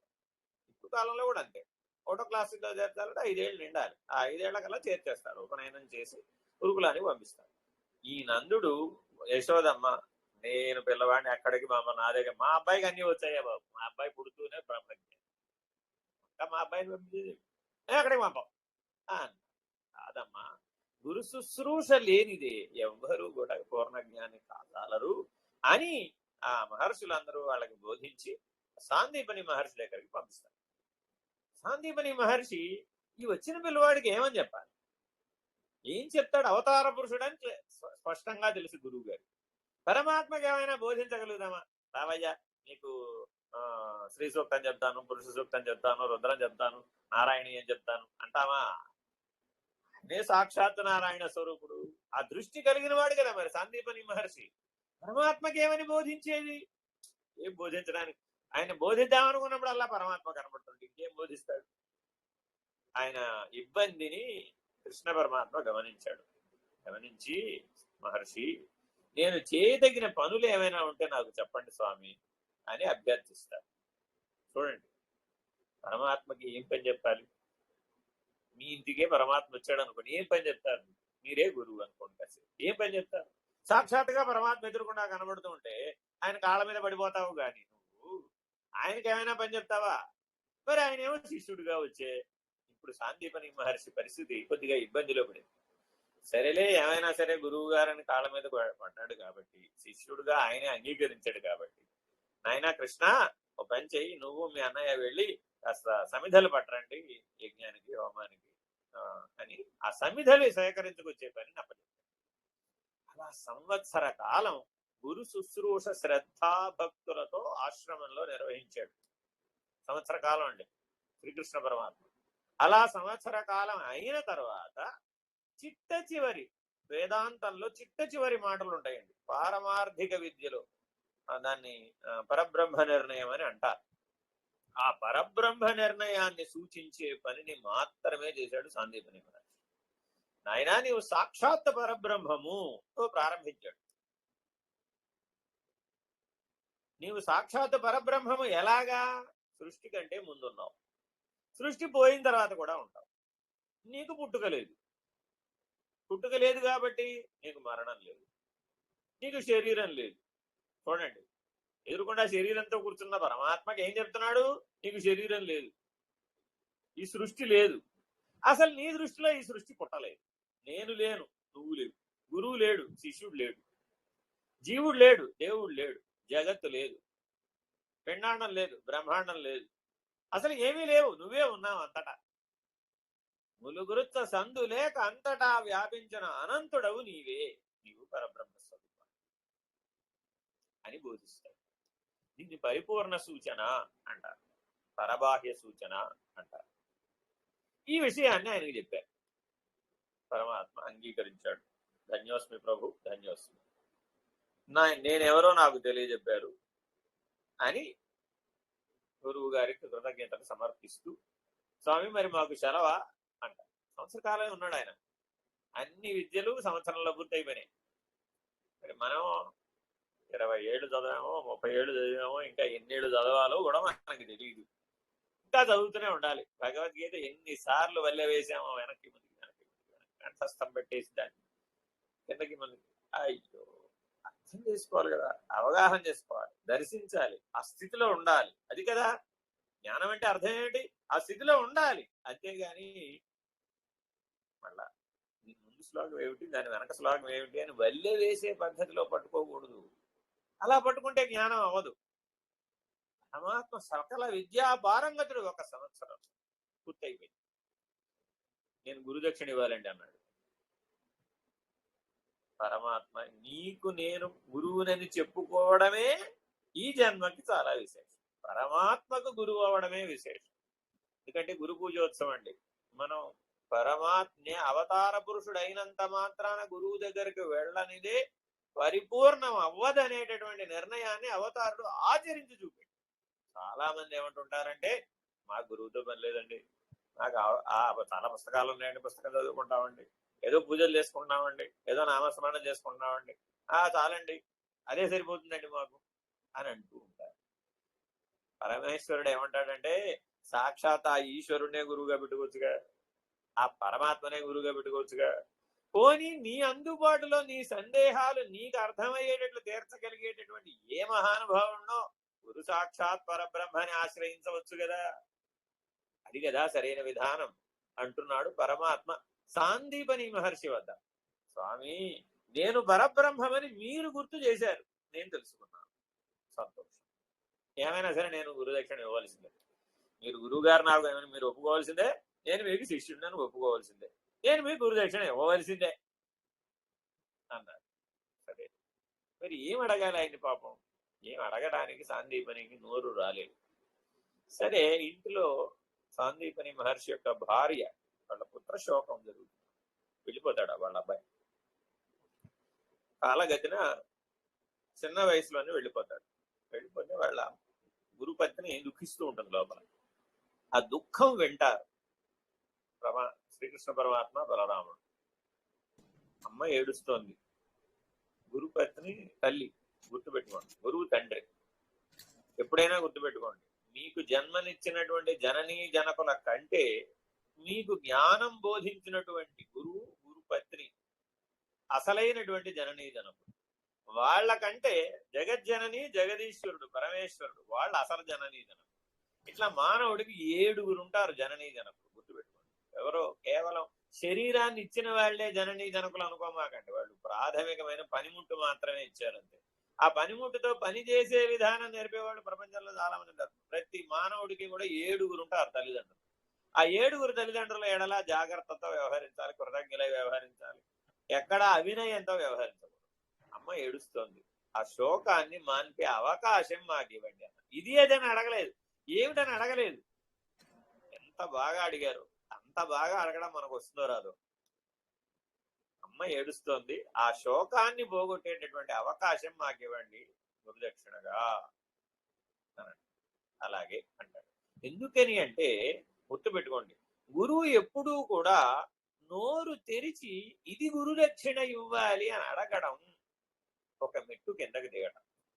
ఎందుకంటే గురువు చేయి ఎప్పుడు ఇచ్చే చేయిగా, పై చేయిగానే ఉండాలి గాని చేయి కిందై స్వీకరించే చేయిగా ఉండకూడదు. ఆ నియమాన్ని పాటించారు సాందీపని మహర్షి, ఆ ధర్మాన్ని పాటించారు. ఇప్పటి కాలంలో గురువు గారు తాంబూలం పుచ్చుకునేదో చెవులో చెప్తున్నారంటే అది సరైన విధానం కాదు, అలా పనికిరాదు. గురువు చేయి అసలు ఎప్పుడు కిందకు అవ్వకూడదు, అవనివ్వడు. అలా ఉంటేనే గురువు గారు, అంతే. ఇది గుర్తుపెట్టుకోవాలి. అంతేగాని గురువు గారు మా ఇంటికి వస్తే పట్టుబట్టలు పెడతాను, లేకపోతే బంగారు పాదుకలు ఇస్తాను, ఆయన ఏం చేసుకుంటాడు? ఆయనకి ఏంగా ఎందుకు? సాక్షాత్ పరబ్రహ్మ స్వరూపానికి నీ పట్టుబట్టలతో ఏమిటి ప్రయోజనం? సాక్షాత్ దిగంబరుడు, దశ దిక్కులనే అమరముగా ధరించినటువంటి పరబ్రహ్మ స్వరూపానికి నీ బట్టలు ఏమైనా ప్రయోజనం ఉంటాయా? ఇట్లాంటి వాడితో వారిని సంతృప్తి పరచలేదు, జ్ఞానంతోనే సంతృప్తి పరచలేదు. సరే, అమ్మ దగ్గరికి వెళ్ళారు. వెళ్ళి ఓ మాట అడిగారు, ఏమమ్మా ఏమిటి సంగతి అంటే, పిల్లవాడు లేడు, ఆయన వెళ్ళిపోయాడు ఆ కాలంలో, కాలమృత్యువు. వెంటనే పాంచజన్యం అనేటటువంటి శంఖాన్ని పూరించాడు. ఇప్పటికీ కూడా మహావిష్ణువు చేత ఆ పాంచజన్యం ఉంటుందండి. చక్రధారి పంచాయుధములలో పాంచజన్యం కూడా ఒకటి. అది శబ్దాన్ని సృష్టిస్తుంది అనమాట. ఎంత శబ్దాన్ని సృష్టిస్తుందయ్యా అంటే యమధర్మరాజు ప్రత్యక్షమయ్యేటంత. ఎక్కడో యమధర్మరాజు ఉన్నాడు, పాంచజన్యం పూరించి పిలిస్తే యమధర్మరాజు వచ్చేసాడు అంతే. మేము మా గురువు గారికి వాగ్దానం చేశాం, అమ్మ శోకాన్ని పోగొడతామన్నావు, నువ్వు ఇవ్వవలసిందేనన్నా. ఇవ్వవలసిందేనంటే ఆయన కాలస్వరూపుడు, సమవర్తి. ఆయనకి నువ్వు నేను అనే తరతమ భేదం లేదు. ఆ పిల్లవాడి ఆయువు తీరింది, అంతే ఉంది వాడి ఆయుర్దాయం. నేను వాడిని పట్టుకెళ్ళిపోయాను. ఇప్పుడు ఇవ్వడం కుదరదంటే పరమాత్మ అంటాడు, నాకున్న దివ్యాధికారాన్ని ఉపయోగిస్తున్నానంట. తన జీవితం మొత్తం మీద, కృష్ణావతార ఘట్టం మొత్తం మీద ఒకే ఒకసారి కాలాన్ని ఉల్లంఘించి, అంటే కాలధర్మాన్ని వెనక్కి తిప్పి అతనికి పూర్ణాయుర్దాయాన్ని ప్రసాదించే దివ్యాధికారాన్ని వాడాడు ఒక్కసారి. అది ఈ సందర్భంలో. అలా ఆ సాందీపని మహర్షి యొక్క పుత్రుడిని పునర్జీవితుడిని చేసి తన దివ్యాధికారంతో అతనిని అప్పగించి గురుదక్షిణగా ఇచ్చి ఆ గురుకులం నుంచి మళ్ళా బయలుదేరతాడు. ఇలా పరమాత్మ మాత్రమే చేయగలిగేటటువంటి కాలధర్మాన్ని వెనక తిప్పడం అనేది సామాన్యమైన విషయం కాదు. అనేక సందర్భాల్లో జరగదు. ఒక్కసారి మాత్రమే చేయడానికి వీలవుతుంది. అది కూడా పరమాత్మకు కూడా తన అవతార కాలం మొత్తం మీద ఒకసారే చేసాడు. అలాగే రెండోసారి చేయలేదు, చేయడం కుదరదు. సృష్టి ధర్మాన్ని వ్యతిరేకించకూడదు. ఇలా జాగ్రత్తగా శ్రీకృష్ణావతారాన్ని మనం పరిశీలిస్తే అనుక్షణము ఆయన జగద్గురువై ఎన్నో అంశాలను ఆచరణీయంగా మనకు నిరూపించారు. నాకు ఒక గంట సమయం ఇచ్చారు, కానీ వాస్తవానికి మీరు ఒక రోజు సమయం ఇస్తే బాగుంటుంది. ఎందుకనంటే కృష్ణావతారం గురించి నన్ను ఒక గంటలో చెప్పమంటే నాకున్నటువంటి కృష్ణావతారం గురించిన అవగాహన నాకు మా చిన్నప్పుడు మా తాతగారు చెప్పినప్పటి నుంచి, అంటే భారత భాగవత రామాయణాలు 5 ఏళ్ల వయసప్పుడు నాకు శ్రవణం అయింది మా తాతగారి ద్వారా. ఇప్పుడు నాకు 55 ఏళ్ళు. ఈ 50 ఏళ్లుగా కృష్ణావతారాన్ని నేను ఎన్ని విధాలుగా పరిశీలించానో చెప్పాలి అంటే కొద్దిగా కష్టం. అప్పటికి సాధ్యమైనంత 2-3 ఘట్టాలు మీకు చెప్పే ప్రయత్నం చేశాను. అర్థం చేసుకున్న వారందరికీ ధన్యవాదాలు. ఈ అవకాశం ఇచ్చిన వారందరికీ ధన్యవాదాలు. మీకు ఎవరికైనా ఎప్పుడైనా వీలుంటే ఏదైనా భగవద్గీతలో తత్వజ్ఞాన పద్ధతిగా దేన్నైనా విచారణ విశ్లేషణ, మానవ జీవితానికి పరమాత్మ బోధించిన ఒకే ఒక లక్ష్యం మోక్షము, మోక్ష సన్యాసం. అందుకే భగవద్గీత చిట్ట చివర మోక్ష సన్యాస యోగం ఉంటుంది. అదే మానవ జీవిత లక్ష్యం. ఎప్పటికైనా మానవుడు మోక్ష సన్యాస యోగ స్థితికి చేరుకుంటాడు. జన్మలకైనా పరమాత్మ యొక్క అనుగ్రహంతో, కరుణా కటాక్షాలతో మనం అందరం అటువంటి జ్ఞానాన్ని, అటువంటి పరమ పదాన్ని మనం అందరం చేరగలమని, చేరాలని ఆశీర్వదిస్తూ అందరికీ హరి ఓం. శ్రీ గురుభ్యో నమః. హరి ఓం. హరి అను 2 అక్షరములు హరించును పాలకములు అంబుజనాభ. హరి నీ నామ మహత్యము ఎన్నద కలనే. హరి శ్రీకృష్ణ.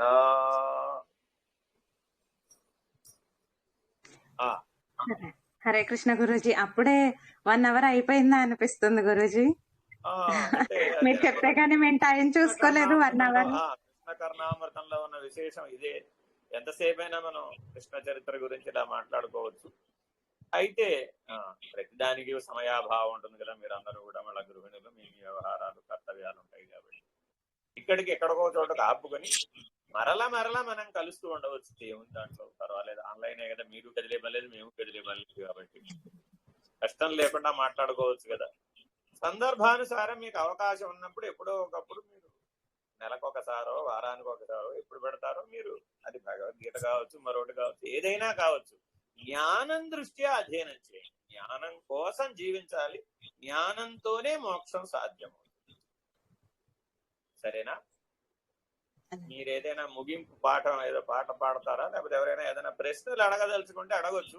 నా ఫోన్ నెంబర్ వేసుకోండి. ఎవరైనా సరే ఏదైనా సందేహాలు ఉంటే నన్ను అడగొచ్చు. 7032916995 7032916995. మీకు ఏదైనా వేదాంత విద్య, పారమార్థిక విద్య, బ్రహ్మ విద్య, ఏ అంశమైనా సరే మీరు స్పృశించవచ్చు. ఏ శాస్త్రమైనా పర్వాలేదు. అది మీరు మీ సాధన, ఏ సాధనలో ఉన్నవారైనా పర్వాలేదు, ఏ సాంప్రదాయం వారైనా పర్వాలేదు. మీరు అందుకోవలసినది మోక్షము, ముక్తి, కైవల్యం అనేది మాత్రం అయితేనే నేను ఉపయోగపడతాను. ఐహికమైన అంశాలలో నా వలన ప్రయోజనం 0, -0. ఎవరికైనా డౌట్స్ ఉంటే రేస్ చేయండి అమ్మా. హ్యాండ్స్ అన్మ్యూట్ చేస్తాను. గురూజీ గారితో మాట్లాడే అవకాశం ఉంది. మేడం ఒక సాంగ్ పాడినండి. గురూజీ తప్పులేమనుంటే మన్నించండి. పొరపాట్ల గురించి ఆలోచించకూడదు, పరమాత్మ మీద దృష్టి పెట్టాలి. గోవింద మాధవ గోపాల కేశవ గోవింద మాధవ గోపాల కేశవ జయ నంద ముకుంద నంద గోవింద రాధే గోపాల జయ నంద ముకుంద నంద గోవింద రాధే గోపాల గోవింద మాధవ గోపాల కేశవ గిరిధారి గిరిధారి జయ రాధే గోపాల గిరిధారి గిరిధారి జయ రాధే గోపాల ఘనశ్యామ శ్యామ జయ జయ సాయి గోపాల ఘనశ్యామ శ్యామ శ్యామ జయ జయ సాయి గోపాల జయ నంద ముకుంద నంద గోవింద రాధే గోపాల జయ నంద ముకుంద నంద గోవింద రాధే గోపాల గోవింద మాధవ గోపాల కేశవ. హరే కృష్ణ. హరి ఓం. జలుబు చేసినట్టుంది పాపం. తనకు 3 days నుండి తనకు బాగాలేదండి. ఈ రోజు పాడుతున్నారంటేనే పర్వాలేదు. మా పరమాత్మ ఎప్పుడు కూడా మన చిత్తశుద్ధిని గమనిస్తాడు. ఎప్పుడు గుర్తుపెట్టుకోండి, కేవలం బాగా పాడగలిగిన సంగీతం వచ్చిన వాళ్ళకే ముక్తి మోక్షం ఇస్తానని ఎక్కడన్నా చెప్పాడా? ఏది అలా లేదు కదా. నీ హృదయాన్ని గమనిస్తాడు.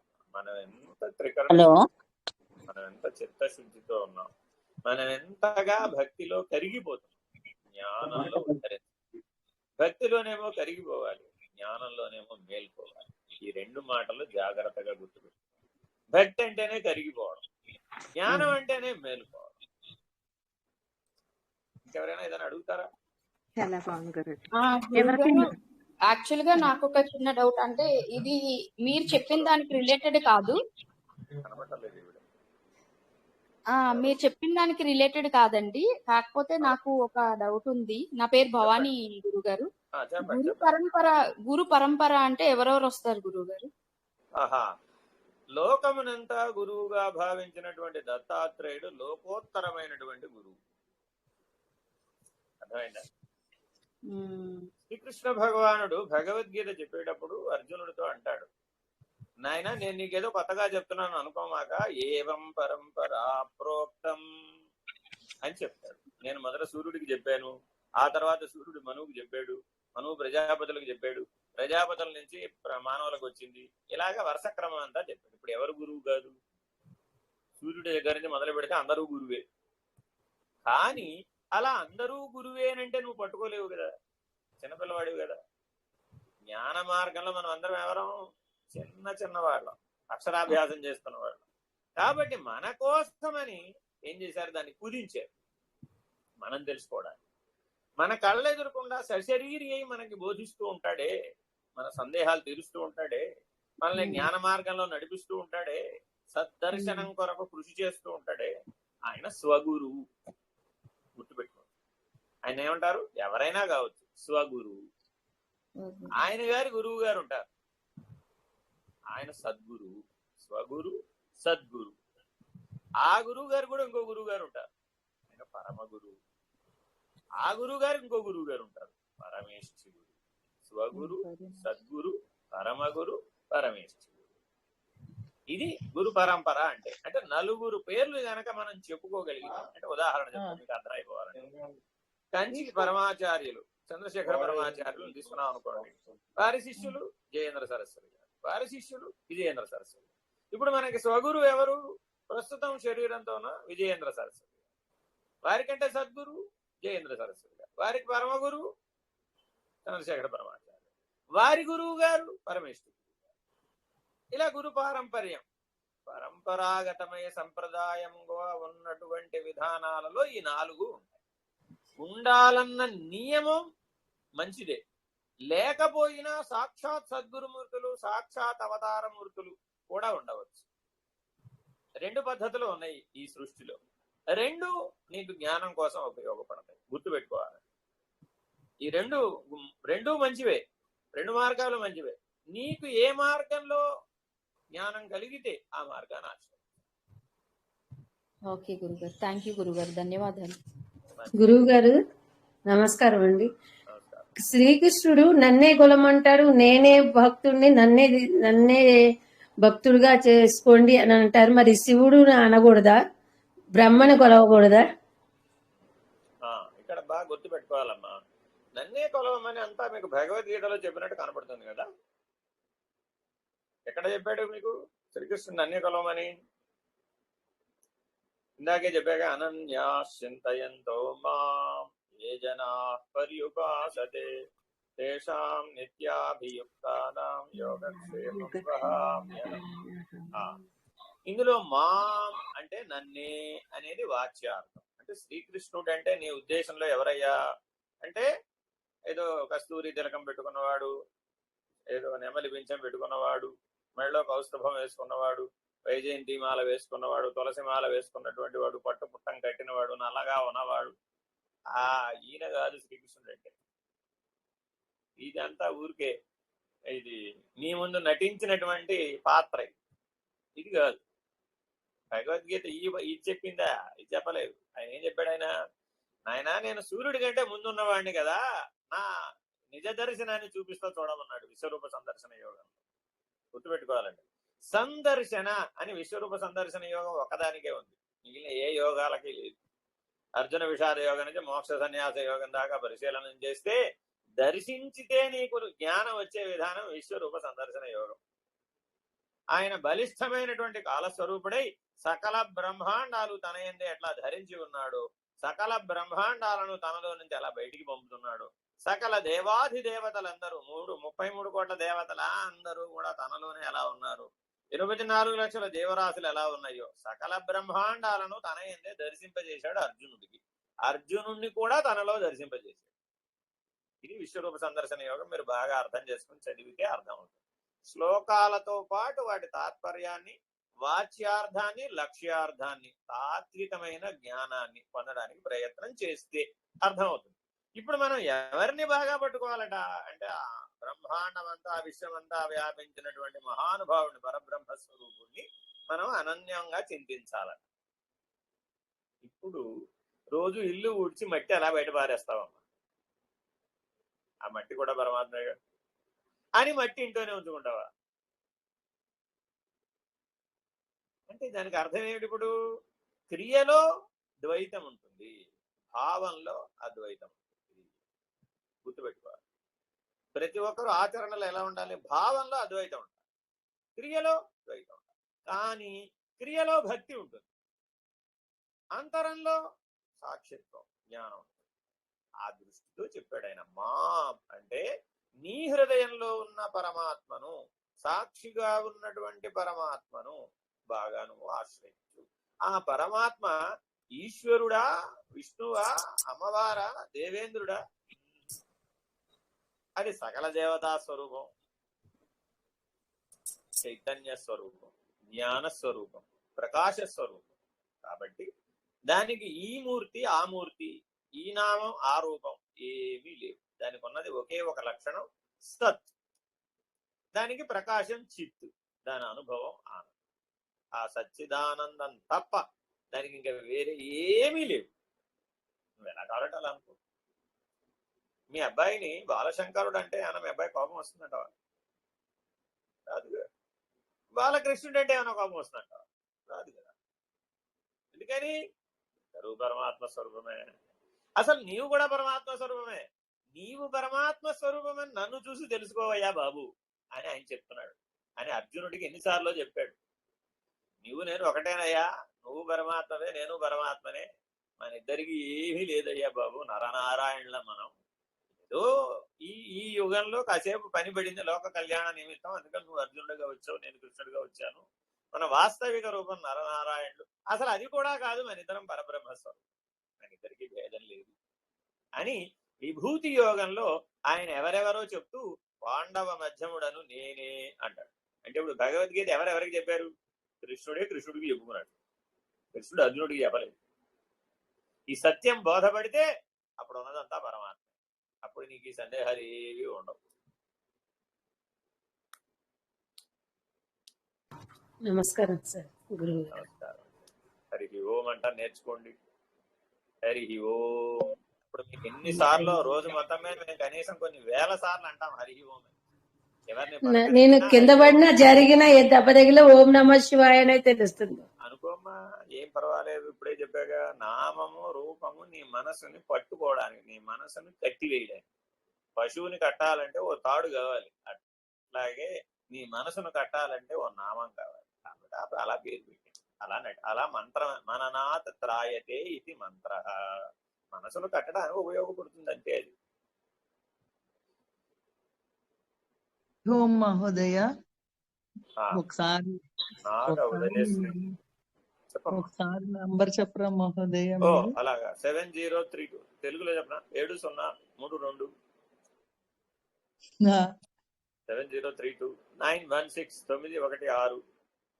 ఇంకొకసారి సార్ 7032. నేను దాంట్లో టైప్ చేస్తాలేమ్మా, టెలిగ్రామ్ మెసేజ్ నేను గ్రూప్ లో పెడతానులే గురు. 7032 916. విజయవాడ, మాది విజయవాడే మహోదయ. మీరు ఎక్కడ ఉంటారు? నేను విజయధరపురంలో ఉంటానమ్మా. అలాగే మహోదయ, నమస్కారం. సంతోషం. దుర్గగుడి పక్కన.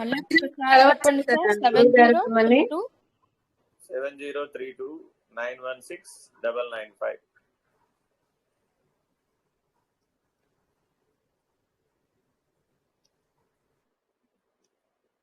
మాది యూట్యూబ్ ఛానల్ చలాచల బోధ అని ఉంటుందమ్మా. అందులో భగవద్గీత బోధించినటువంటి అన్ని ఉంటాయి, ఇంకా చాలా ఉంటాయి. దాదాపు ఒక 3000-4000. చెప్పారు గురువు గారు. ఆ లింక్ పెడతా నేను మీ టెలిగ్రామ్ గ్రూప్ లో, లింక్ పోస్ట్ చేస్తాను. చలాచల బోధ, చలాచల బోధ. అందులో దాదాపు 3000 ఆడియోలు, వీడియోలు ఉంటాయి. మాకు 3 days నుంచి చెప్తూ ఉన్నారు గురువు గారు ఈ ఛానల్ గురించి, గాయత్రి గారు. అదేనండి. ఈ అంటే దాదాపు ఒక 30 ఏళ్ల నుంచి చెబుతున్నవన్నీ అందులో వేసేస్తున్నారు. ఇంకా చాలా వెయ్యాలి, వేస్తూ ఉన్నారు. ఆ పనిచేసే వాళ్ళు చేస్తూ ఉంటారు. అదే పేరు మీద వెబ్సైట్ కూడా ఉంటుంది. అందులో కూడా ఒక 3000 పుస్తకాలు ఉంటాయి. అలా పుస్తకాలు, వీడియోలు, వాటికి ఏం ప్రమాదం లేదు. కానీ ఏదో ఒకటి సాంగంగా చదవండి, అంతేగాని పుస్తకారణ్యంలో పడి కొట్టుకుపోమాట. అప్పుడు మనం చెడపురుగులు అవుతాం కానీ పరమాత్మ అవ్వం. అర్థమైంది? ఏదో ఒకటి సాంగంగా చదవండి. తత్వజ్ఞానం అనే దృష్టితో ఒక్కటి చదివినా చాలు. భాగవతం ఒక్కటి చదివినా చాలు, కానీ తత్వజ్ఞానం అనే దృష్టి ఉండాలి. గురుముఖత మీరు నేర్చుకున్నదే సత్యం, గుర్తుపెట్టుకోండి. గురువు తత్వజ్ఞాని అయి ఉండాలి, బ్రహ్మజ్ఞాని అయి ఉండాలి. శ్రోత్రియం బ్రహ్మనిష్టంచ. ఉపనిషత్తులు చదువుకున్న వారై ఉండాలి, బ్రహ్మసూత్రాలు చదువుకున్న వారై ఉండాలి, ప్రస్థానత్రయం బాగా అవగాహన ఉన్నవారై ఉండాలి. అటువంటి గురువు బ్రహ్మనిష్ఠుడై ఉండాలి, మళ్ళీ అనుభవంలో బ్రహ్మనిష్ఠుడై ఉండాలి. ఈ 2 లక్షణాలు ఉన్నటువంటి గురువు దగ్గర ఏ ఒక్క అంశాన్ని మీరు నేర్చుకున్నా చాలు. ఇప్పుడు గురువు గారి దగ్గర పరమాత్మ ఎన్ని సంవత్సరాలు నేర్చుకున్నా? 1 సంవత్సరం నేర్చుకున్నాం అంతే, అయిపోయింది. మీరు కూడా అంతే. సరిగ్గా 1 సంవత్సరం కనుక ఎవరిదైనా సద్గురుమూర్తి దగ్గర చక్కటి విద్యాభ్యాసం, తత్వజ్ఞానాన్ని అభ్యసించారంటే మీకు అంతా అర్థమైపోతుంది. ఇంకా అప్పుడు మీరు సులభంగా జీవించేస్తారు. నిజ జీవితానుభవంలో ఉండాలమ్మా ఎప్పుడు బ్రహ్మజ్ఞానం అనేది. అయితే గురువు గారు మా జీవితం ధన్యమైంది. సద్గురు శివానందమూర్తి గారు చాలా తత్వజ్ఞాని ఆయన. అవును, కరెక్ట్. ఆయన ద్వారా మేము చాలా నేర్చుకున్నాం. వారు ఆచరణ పూర్వకంగా ఎలా జీవించాలో ప్రతిదీ చెప్తారు. గుర్తుపెట్టుకోండి, ఆచార్యులు కొంతమంది ఉంటారు, వారు ఆచరిస్తారు, ఆచరింప చేస్తారు. శివానందమూర్తి గారు ఆచార్యులు. గురుగారు మిమ్మల్ని కలవచ్చా? గురుగారు తన కొడుకుకి కూతురికి జబ్బు చేసిన, అంటే మాది విజయవాడే. సంతోషం. ఇక్కడ ఉన్న వాళ్ళందరూ రావచ్చు, ఎప్పుడైనా రావచ్చు. కానీ వచ్చేవాళ్ళు మాత్రం ఫోన్ చేసి రండి అమ్మా. నేను కనుక ఎటన్నా వెళితే మళ్ళీ మీరు ఇబ్బంది పడతారు కాబట్టి నా నెంబర్ ఉంది కాబట్టి మెసేజ్ ఫోన్ చేయండి. నేను అందుబాటులో ఉన్నానో లేదో చెప్తాను. గురువు గారు ఒక్క నిమిషం. వాళ్ళ కూతురికి కొడుకుకి అల్లుడికి జబ్బు చేసినా ఆయన దగ్గర చేయలేరు గాని వాళ్ళ కర్మ వాళ్ళది ఆయనకి కింద చేసుకున్న కర్మ కాబట్టి వాళ్ళు అట్లా అనుభవిస్తున్నారు. అదే తన దగ్గరకు వచ్చిన శిష్యులకి ఎన్నో రకాలుగా మొత్తం జ్ఞానబోధ చేశారు గురువు గారు. చాలా ఇక్కడ ఒక అంశాన్ని గుర్తుపెట్టుకోవాలి. గురువులో పనిచేసేది పరమాత్మ సత్తా పనిచేస్తుంది. ఆయన స్వయంగా ఆయనకి ఏం ప్రత్యేకంగా వేరే సత్తా ఏమి ఉండదు. గురుపీఠం మీద ఎవరు కూర్చున్నా కూడా వారిలో పరమాత్మ పనిచేస్తూ ఉంటుంది. పరమాత్మ ఉద్దేశం ఏమిటి? ఎప్పుడు కూడా ధర్మ సంస్థాపన, లోక కళ్యాణం. అయితే ఇక్కడ మమకారానికి అహంకారానికి స్థానం లేదు, తావు లేదు. ఇది గుర్తుపెట్టుకోవాలి. ఇలా చాలా మంది గురువుల దగ్గర ఉందండి. మీకు అంటే మీ గురువు గారి దగ్గర మీరు గమనించుంటారు. మేము చాలా మంది దగ్గరికి వెళ్ళాం కాబట్టి మేము అందరి దగ్గర, అందరి కుటుంబాలలో కూడా ఇటువంటి సందర్భాలు ఉంటాయి. కారణం ఏమిటంటే ఆ కుటుంబ సభ్యులు ఆయా పాత్రోచితమైన ఆశ్రయాన్ని కలిగి ఉంటారు. కానీ గురువుగా, పరమాత్మగా, గురు సాక్షాత్ పరబ్రహ్మం అనేటటువంటి సర్వస్వ శరణాగతి కుటుంబ సభ్యుల దగ్గర ఉండదు. వాళ్ళే భర్తగానో, లేకపోతే తండ్రిగానో, భార్యగానో, లేకపోతే పిల్లలుగానో, ఏ పాత్ర అయితే ఆ పాత్రలతో చూస్తారు అన్నమాట. అప్పుడు ఏమైంది? భగవంతుడు అనేటటువంటి దృష్టి ఎప్పుడైతే లేదు, పరబ్రహ్మం అనే దృష్టి లేదు, ఆ గురు సత్తాతో వాళ్ళ కర్మ రద్దు చేయడానికి కావలసినటువంటి ప్రతిక్రియ చేయడం కుదరదు. అయినా ఎప్పుడు గుర్తుపెట్టుకోవాలి, గురువు ఎప్పుడైనా సరే నీలో ఇందాకే చెప్పా, భక్తిలో కరిగిపోయేట్లుగా చేస్తాడు, జ్ఞానంతో మేలుకొలిపేట్టుగా చేస్తాడు. ఈ రెండు పనులు చేస్తాడు. నువ్వు జ్ఞానంతో మేలు కొలపడానికి ఎన్ని రకాల మార్గాలు ఉంటే అన్ని అందరికీ చెప్తారు.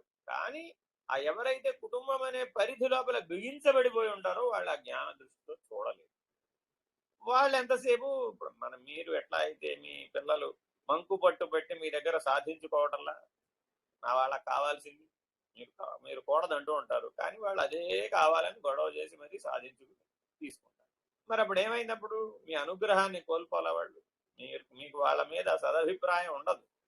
ఇస్తారు వాళ్ళకి, కానీ ప్రయోజనం ఉండదు. అలాగే అనేక సందర్భాలు ఉంటాయి. ఇది ఒక్క చిన్న మాటతో మీకు అర్థమయ్యేటి చెప్పడం కుదరదు. చాలా పెద్ద కాంప్లెక్స్ ప్రక్రియ గురువు శిష్యుడు అనేది. ఒక్కొక్కరికి ఒక్కొక్క రకంగా చేస్తూ ఉంటారు. ఒక్కొక్కరు చేయడానికి వీలు కాదు. వీలు కాని సందర్భాలు కూడా ఉంటాయి. అది కూడా గ్రహించాలి.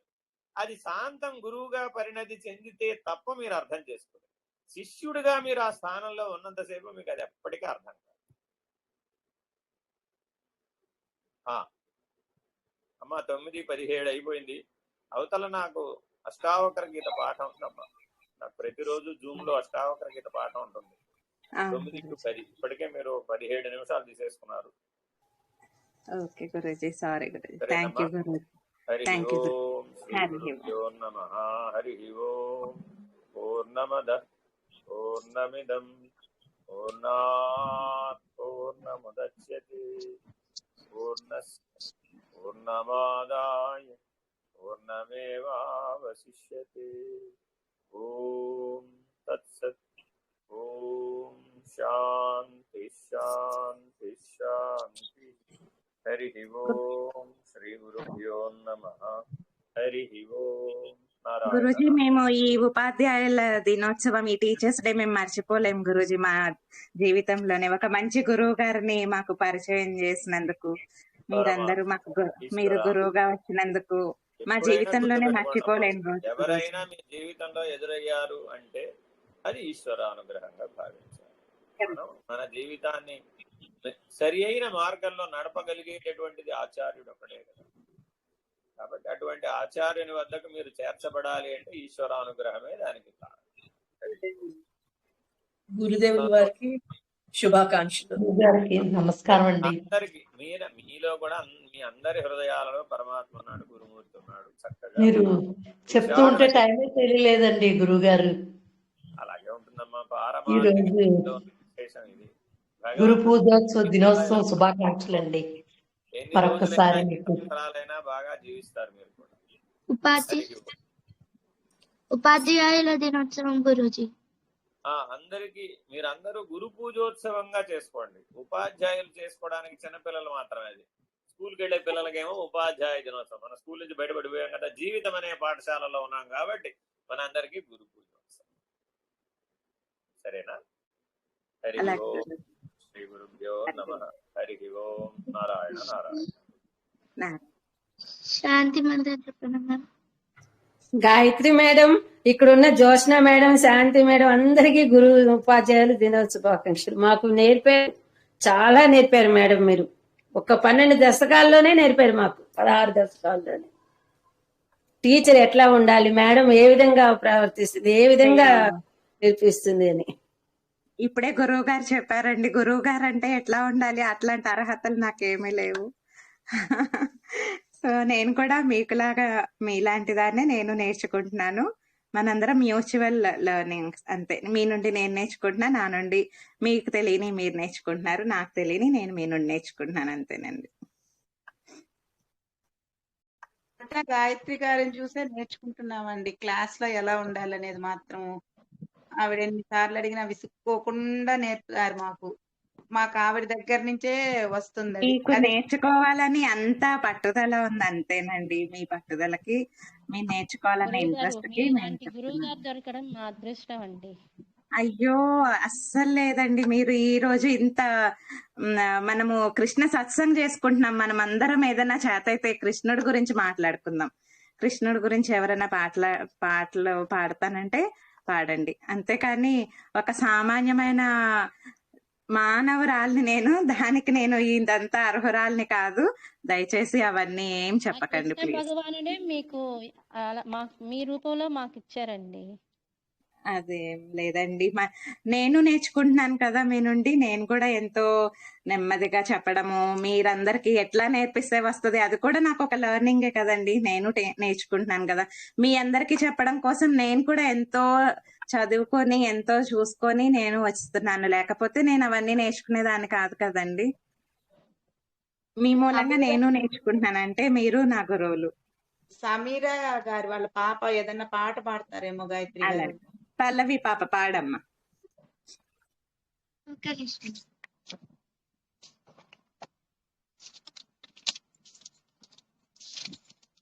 గరుడ గమన తవ చరణ కమలమిహ మనసి లసతు మమ నిత్యం. గరుడ గమన తవ చరణ కమలమిహ మనసి లసతు మమ నిత్యం. మనసి లసతు మమ నిత్యం.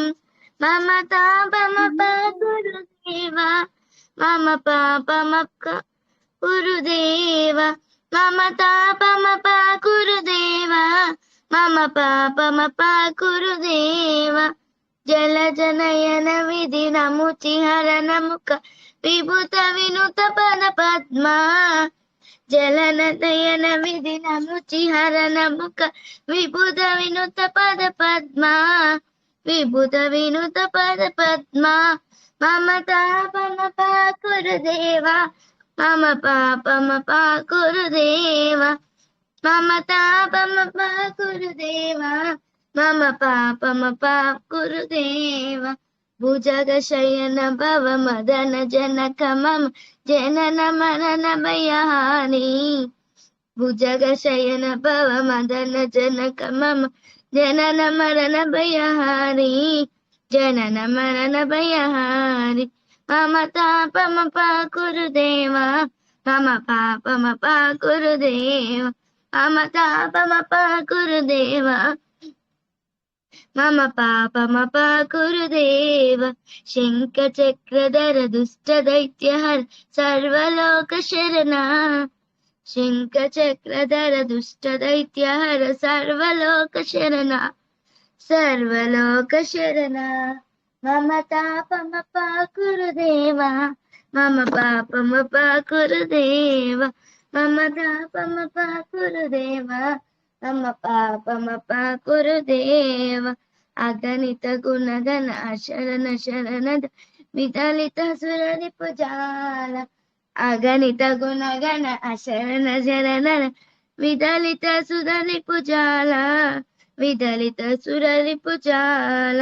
మమ తాపమప గురుదేవా, మమ పాపమప గురుదేవా, మమ పాపమప గురుదేవా, మమ పాపమప గురుదేవా.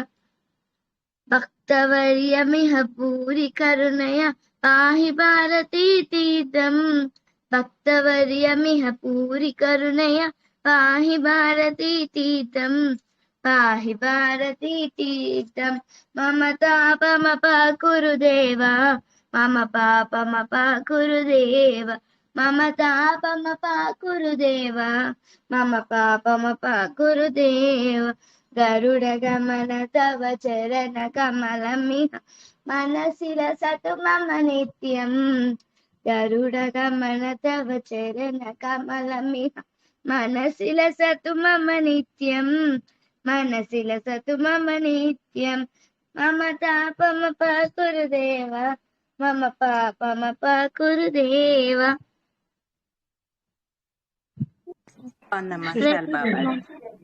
హరే కృష్ణ. మేడం చెప్పండి కృష్ణుడి పాట అన్నమాచారి కీర్తన పాడతానండి. ఓకే, రేపు కూడా ఉంది, రేపు కూడా సాంగ్స్ అన్ని. ఇంకా ఈ రోజు రమాదేవి గారి తర్వాత క్లాస్ చేద్దాం, రేపు పాడుకుందాం. అన్నమాచారి కీర్తన కురంజీ రాగమండి. ముత్తుగారే యశోద ముంగిట ముత్తేమో వీడు తిద్దరాని మహిమాల దేవకీ సూతుడు ముత్తుగారే యశోద